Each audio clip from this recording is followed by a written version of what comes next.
नमस्कार, आप देख रहे हैं अपना न्यूज। मैं हूं आपके साथ पवन कुमार। अभी हमारे साथ एसके सैनी सर जो है और बातचीत करने वाले हैं। जिस तरीके से बिहार में विधानसभा चुनाव हुआ, अब क्या लगता है कि अब की बार सीएम की कुर्सी पर कौन बैठेगा, इस पर चर्चा करते हैं। बहुत बहुत स्वागत है जी। देखिए पत्रकार साहब, सीएम की कुर्सी के योग्य तो निश्चित तौर पर मैं बता दूं आपको जी कि सबसे पहले आपका जो क्वेश्चन रहा डायरेक्ट रहा। आ, महागठबंधन के पीछे जाने का कारण और सबसे पहली बात, इतना एनडीए को हम्म, जन समर्थन या मैंडेट मिलना। जी अगर ये क्वेश्चन रहता मैं पत्रकार साहब तो आपको बता दूं कि बहुत ही बढ़िया क्वेश्चन रहता, जी लेकिन आपने बीच में क्वेश्चन उठाया है। लेकिन उससे पहले इस बात को जान लिया जाए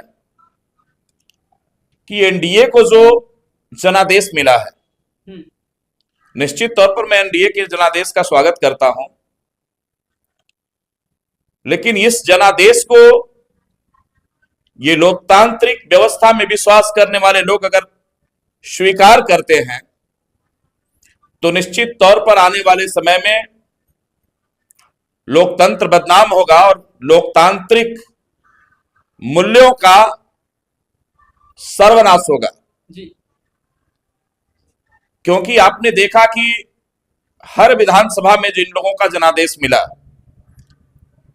हमारी यात्राएं रही महागठबंधन की, उसमें एक स्लोगन बन के आया था। आपने देखा कि हम लोगों ने विगत 17-18 दिन तक बिहार में लगातार हम लोगों ने दौरा किया जी और बिहार में लोगों ने ये बताने का काम किया, माननीय श्री राहुल गांधी, श्री तेजस्वी यादव सरीखे, श्री मुकेश सहनी जी, वीआईपी पार्टी के संस्थापक महोदय ने भी पूरी यात्रा में चढ़बढ़ करके हिस्सा लिया और लोगों के दुख दर्द को जानने का प्रयास किया। जी और हर जगह से एक ही संदेश आया कि बिहार में बेरोजगारी है, बिहार में शिक्षा का स्तर बहुत ऊंचा हो गया है, महंगाई के आलम में जूझ रहा है, जिससे गरीब शिक्षा से महरूम है, हम्म, लोग पलायन कर रहे हैं। इसके पीछे का कारण है 20 सालों के शासनकाल के दौरान माननीय नीतीश कुमार ने इंफ्रास्ट्रक्चर को,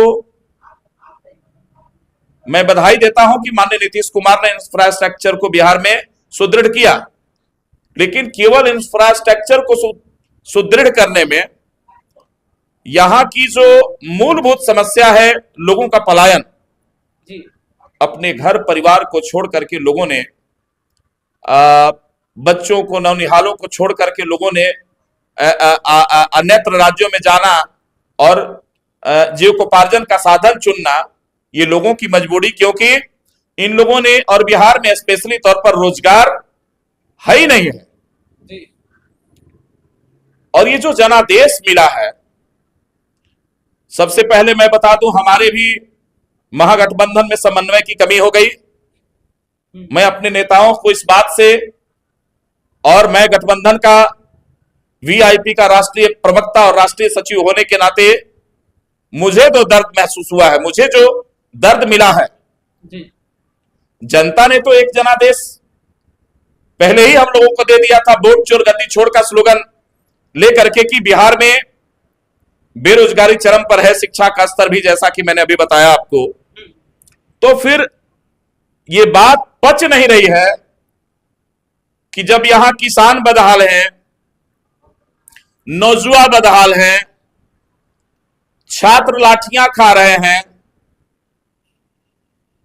बिहार की स्थिति जो है महंगाई चरम पर है, और पूरे देश में जीएसटी लागू करके इस देश की व्यवस्थाओं को महंगा करके, कमर तोड़ महंगाई के बावजूद भी इतना जनादेश का मिलना, ये मेरे समझ से परे है।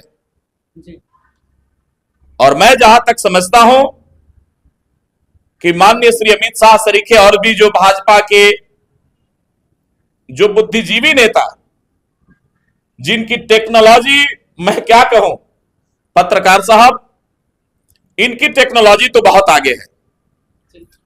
टेक्नोलॉजी भारत की आगे नहीं है, टेक्नोलॉजी विदेशों की बहुत अच्छी है, जिसका प्रतिफल है कि जिस ईवीएम को तैयार जो देश करता है वो अपने देश में इस ईवीएम से चुनाव नहीं कराता है। और भारत हमेशा लोगों को एक चोर की मानसा से, एक चोरी करने की मानसा से, इस देश के लोकतंत्र को बर्बाद करने की मानसा से, सांप्रदायिकता के आलम को पैदा करने की मानसा से लोगों की विचारधारा आज के डेट में फूट डालो, राज करो, आग लगाओ, सांप्रदायिकता पैदा करो और लोगों के इरादों को उसमें उलझाए रखो। जनता को अपने रोजगार से, जनता को अपने अधिकार से, जनता को अपने साथ हो रहे दुराचार से महरूम रखो, क्योंकि यहां धर्म को मानने वाले लोग प्राथमिकता के तौर पर, हम इस बात को समझते हैं कि धर्म भी जरूरी है, लेकिन शिक्षा, स्वास्थ्य, रोजगार इन सबसे ज्यादा जरूरी नहीं है। सुशिक्षित लोग जो हैं, अगर पढ़ लिख करके क्या कहते हैं, बेरोजगारी को दूर करके, नौकरियों को पा करके अपने घरों में जब जाएंगे तो निश्चित रूप से खुशहाली रहेगी। अच्छा, हाँ, एक और बात है, ये बताइए कि ईवीएम चोरी को लेकर बहुत सारा हंगामा हुआ और कहीं कहीं पर पेटी के पेटी जो पर्चियां है वोट को लेकर सब खुलासा करें। पत्रकार साहब, आपने इस क्वेश्चन को करके अच्छा काम किया। जहां तक हमारा ख्याल है, मैं अपनी ओपिनियन बता दूं, 10 दिन तक जो लगातार श्री अमित शाह जी जो रहे, 10 ठो आईएएस को बुला करके भी गुजरात से, और कुछ ऐसे वैज्ञानिक तत्व जो सॉफ्टवेयर इंजीनियर के तौर पे काम करने वाले जो विदेशी लोग हैं, इस ईवीएम के साथ हर विधानसभा क्षेत्र में 10 से 15,000, 20,000 वोटों को बढ़ा करके और ऑलरेडी तैयारी किया, गुणागणित करने का काम किया। मैं बहुत ज्यादा इस पर नहीं जाऊंगा। लोकतंत्र आज के डेट में जो संवैधानिक तरीका है, अब एक चीज आप बताइए ना जी, अगर लोकतांत्रिक व्यवस्था इन लोगों के हाथ में इसको तितर बितर करने का नहीं रहता, तो माननीय चुनाव आयोग का जब गठन ये करके जो है चुनाव का जो मुख्य चुनाव आयुक्त बनाया गया, उसके ऊपर किसी भी तरह का कोई कानून, न सुप्रीम कोर्ट, न यहां की सरकारें, न राष्ट्रपति भवन, ये कोई भी उस पर दबाव नहीं डाल सकता। ये कानून बनाने की जरूरत कहां से आ गई? जब चुनाव आयोग गलती नहीं करेगा तो फिर हम उसको क्यों जेल भेजने की बात करेंगे? या इस देश का लोकतांत्रिक प्रणाली, लोकतांत्रिक व्यवस्थाओं में विश्वास करने वाले लोग क्यों माननीय चुनाव आयोग के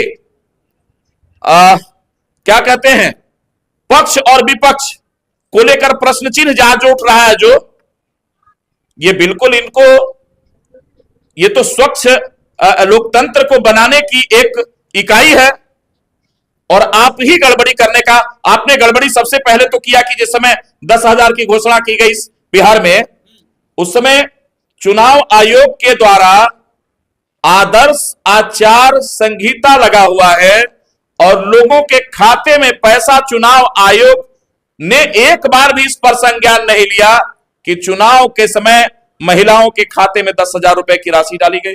इससे पहले भी महिलाओं के आंसू को आप पोंछ सकते थे, कर सकते इससे पहले भी क्या कहते हैं, लोगों को रोजगार की बात कर सकते थे। आप केवल घोषणाओं पर घोषणा करते हैं और जब मीडिया जगत के लोग क्वेश्चन करते हैं तो कहते हैं तो जुमलाबाजी रहा।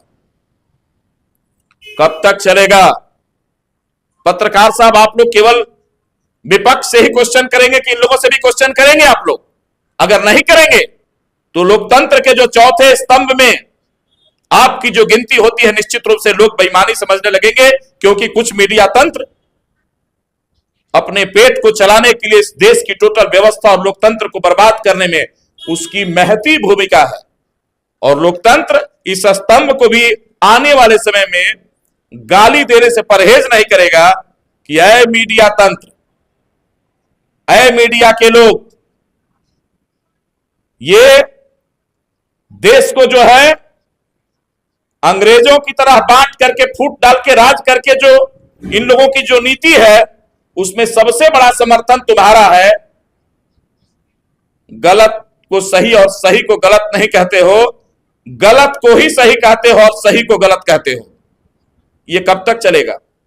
ये मीडिया के तंत्र, ये मीडिया तंत्र के लोगों ने पूछा क्या कहते हैं, इससे पहले भी पुलवामा अटैक हुआ, उससे पहले भी, उसके बाद भी एक अटैक हुआ, पुनः अभी दिल्ली में जो अटैक हुआ, आरडीएक्स, अमोनिया जैसा चीज अगर कहीं 2.5 कुंटल, कहीं कुछ, जबकि सरकारें आपकी है, आपके पास टोटल सीबीआई है, आपके पास टोटल तंत्र है, आपके पास आईबी है, आपके पास चुनाव आयोग है, आपके पास इस भारतवर्ष की टोटल व्यवस्था है, आखिर इतना बड़े पैमाने पर कहां है वो डोभाल आपका?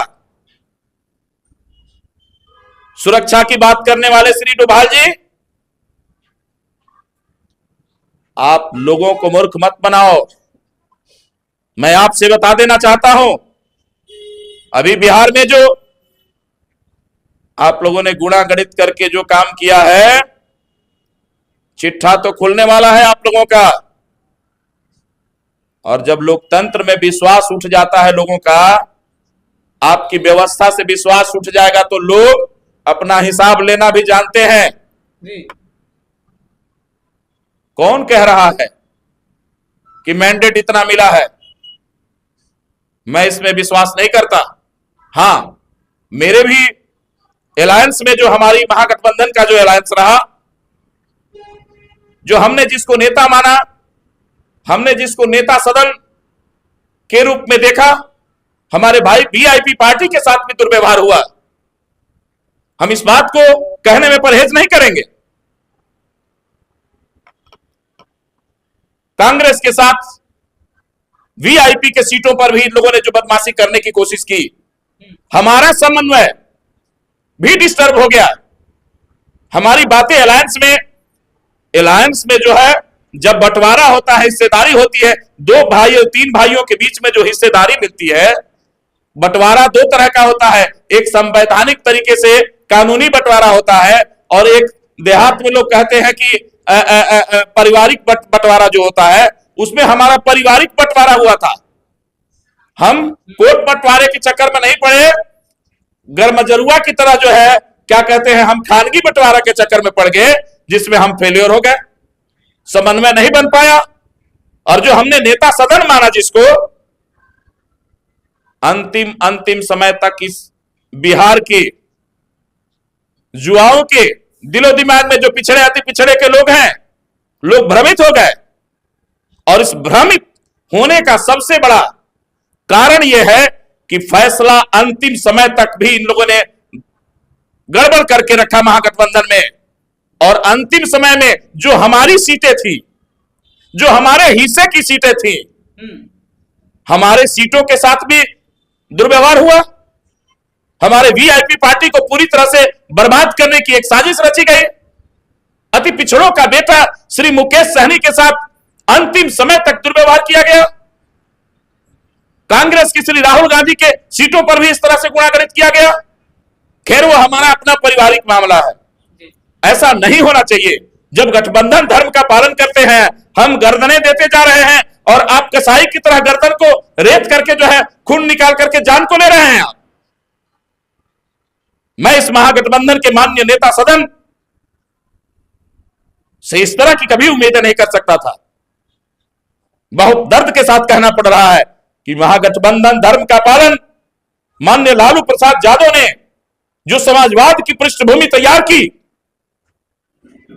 कर्पूरी के सपनों का बिहार बनाने के लिए जो माननीय लालू प्रसाद ने त्याग किया, वही त्याग श्री मुकेश सहनी ने शुरुआत कर दिया। यहां के गरीबों के साथ, यहां के लाचारों के साथ, यहां के उत्पीड़ितों के साथ, यहां के नौजवान जो बेरोजगार युवा हैं, उन लोगों के साथ। और आपने टोटल लालू प्रसाद के किए हुए सामाजिक व्यवस्था को तार तार करने के लिए आपने, ये बहुत गलत बात है। आने वाले समय में बिहार के नौजुवान, बिहार के पिछड़े अति पिछड़े ने आपको सीएम की कुर्सी पर देखने के लिए भरपूर प्रयास किया, लेकिन आपने मंडल कमीशन का दुरुपयोग किया। मैं परहेज नहीं करूंगा कहने में, मंडल कमीशन पिछड़े अति पिछड़े तथा माइनॉरिटीज के लोगों के लिए, माननीय श्री लालू प्रसाद के लिए कुरामीन सुई के बराबर था, जो जाते हुए प्राण को वापस लेके आ गया। समाजवादी विचारधारा बनी और इस बिहार में लोगों को बोलने का, लोगों को सदन में जाने का रास्ता मिला। लेकिन आपने क्या किया? हम एक बार तो डर करके, हम एक बार भाग करके आए आपके साथ कि न्याय होगा।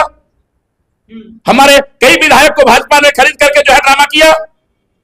हम आपके साथ न्याय की उम्मीद लेकर के जो है, क्योंकि आप समाजवाद के पुरोधा कहे जाते हैं, आपके पिता श्री माननीय लालू प्रसाद यादव जी कर्पूरी के सपनों का बिहार बनाने के लिए श्री मुकेश सहनी आपके साथ कदम से कदम मिला करके चलने का प्रयास कर रहे हैं। पूरे बिहार में दौरा करने का प्रयास किया, लेकिन आपने क्या किया? कुछ नहीं किया। ये दर्द नहीं हमारे साथ। हमारे कैंडिडेट जहां पे हमारा एक तो लास्ट में 15 पर हमको ला करके सिमटाने का कोशिश किया। हम उप मुख्यमंत्री के सपने और उप मुख्यमंत्री के सपने देखते रह गए। इसके पीछे अपने अंदर, अपने गिरेबान में अपने अंदर झांक करके खुद देखिए तेजस्वी जी कि आपने क्या किया। दोनों तरफ से दोनों चीजें नहीं चल सकती।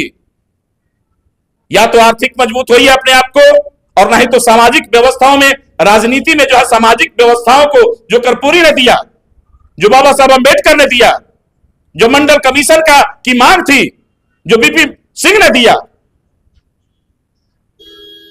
आपने क्या किया? आप तो अपने भी डूबे और हमको भी ले डूबे। हम जानते हैं कि मेरे नेता हमारे ऊपर नाराज होंगे इस बात से जी। लेकिन मुझे सच उगलने में और कहने में मैं कोई परहेज नहीं करूंगा। समय है, समय के हिसाब से आप चेतिए, नहीं तो आने वाला समय पिछड़ा अति पिछड़ा की वकालत करने वाली पार्टी सच में एकमात्र पार्टी रह जाएगी। वो है वीआईपी, जो आज भी है, कल भी रहेगी और परसों भी थी, है और रहेगी। अच्छा, तो एक और बात सुनिए, जिस तरीके से अभी चुनाव का माहौल था, इलेक्शन अभी हुआ था, लालू प्रसाद यादव की जो परिवार है, अब परिवार भी बिखर गया है। देखिए, मैं किसी के परिवार के विषय में टीका टिप्पणी करना उचित नहीं समझूंगा। माननीय श्री लालू प्रसाद यादव जी का वो अपना पारिवारिक ये है। राजनीति में किसी के परिवार को, हम समाजवादी लोग परिवार जोड़ना जानते हैं, परिवार तोड़ना नहीं जानते। जी, सही है। उनका अपना पर्सनल चीज है। तब रही बात, समाज को भी बचाइए और परिवार को भी बचाइए। मैं श्री तेजस्वी यादव से अपील करूंगा,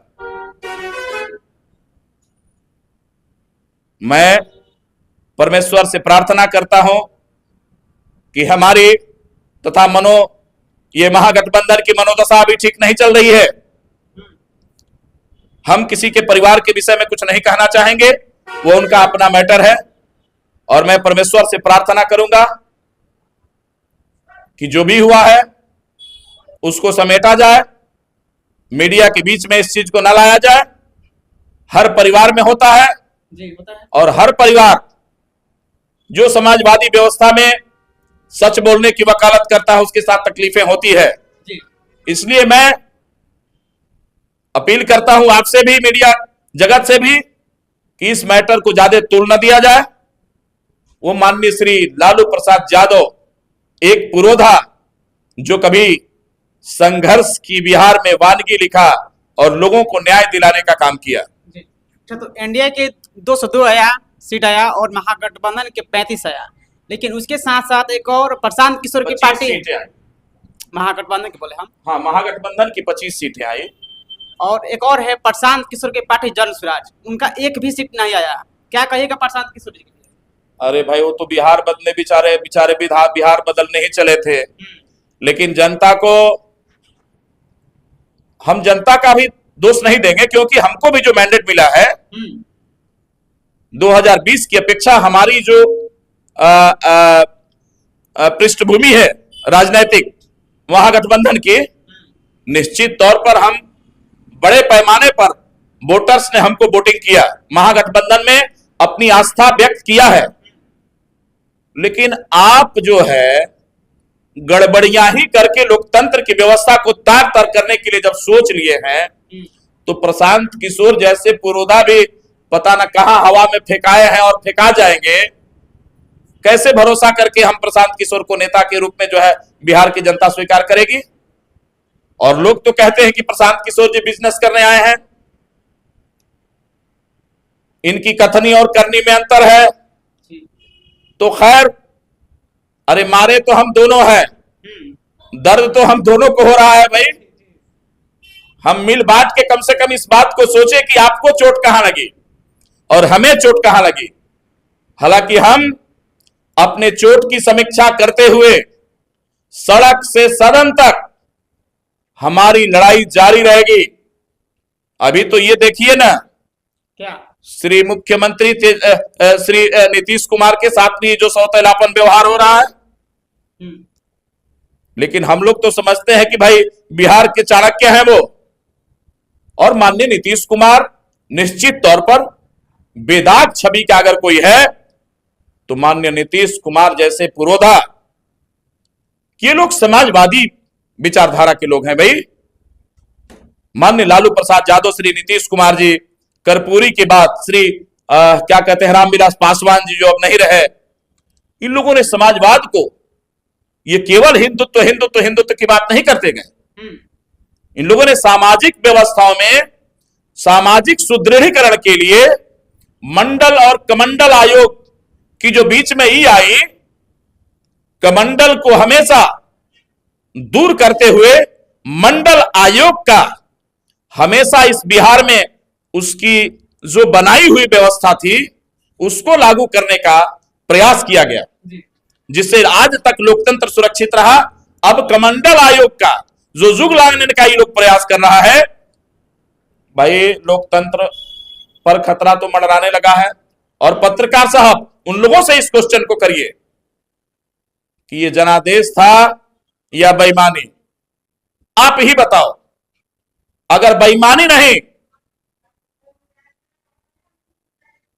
तो लोकतंत्र में जितने जो वोटर्स का नाम काटा गया और कुछ करोड़ 42 लाख दिखा करके कुछ करोड़ 45 लाख दिखा रहे हो, ये पचने वाली बात है क्या?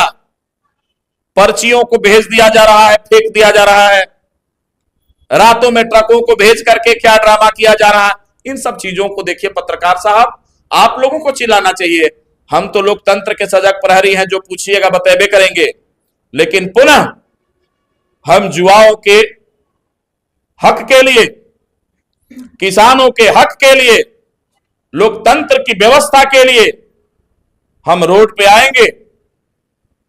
अगर रोड पे आना नहीं शुरू करेंगे तो बिहार की सड़कें भी आवारा हो जाएगी।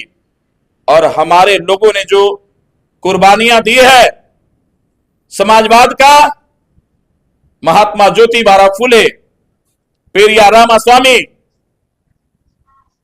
और जो कर्पूरी के सपनों का बिहार था, अगर उसमें कोई तनिक भी इधर उधर करने का प्रयास किया तो निश्चित तौर पर हम सड़कों पर जमा होकर के आपका रास्ता बंद कर देंगे, जहां तक मैं समझता हूं। एक और सवाल है लास्ट, क्या बिहारियों को शिक्षा, स्वास्थ्य, जो लोग बिहारी गुजरात या दिल्ली कमाने के लिए जाते हैं, क्या वो सब रुकेगा यहाँ पर?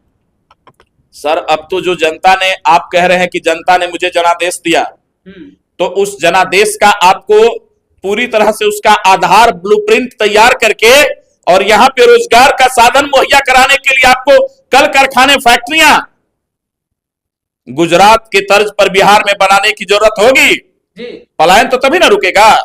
अगर आप कह रहे हैं कि जनता ने हमको जनादेश दिया, तो जनता ने तो इसलिए जनादेश दिया कि ट्रेनों में भर भर करके कोच कोच करके लाखों की संख्या में जो लोग गुजरात, महाराष्ट्र, अंबाला, मध्य प्रदेश कहां कहां लोग जाते हैं, वो रोजगार कम से कम बिहार में ही होना चाहिए।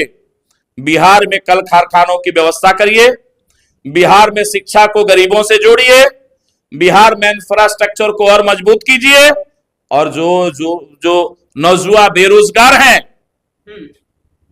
हमें लगता है कि आपने जो डेमो तैयार किया है, अपना मोमेटो जो आपने तैयार किया है, आप अब उसको धरातल पे लाने का प्रयास कीजिए, वरना जनता है, जब देना जानती है तो लेना भी जानती है जी। और मैं जनता से भी अपील करूंगा कि अपने अधिकार के लिए रोड पे आओ, अपने अधिकार के लिए नहीं मिलता है तो छीनो। मंडल आयोग ने ये सारी व्यवस्था तुम्हारे लिए इस पूरे बिहार में इंप्लीमेंट करने का प्रयास और समाजवाद को पूरी तरह से लागू करने का प्रयास किया जाने की शुरुआत हम लोगों ने किया था। लेकिन अगर जनता ने आपको मैंडेट दिया तो जनता के इरादों पर आपको पानी नहीं फेरना चाहिए। मैं बिहार बनने वाली बिहार की सरकार से अपील करूंगा। बहुत बहुत धन्यवाद। तो चलिए, आप लोगों का कैसा लगा और इस वीडियो में आपको क्या सही लगा और क्या गलत लगा, आप लोग जरूर कमेंट कीजिएगा। चलिए मिलते हैं अगले खबरों के साथ, तब तक इतना ही, धन्यवाद।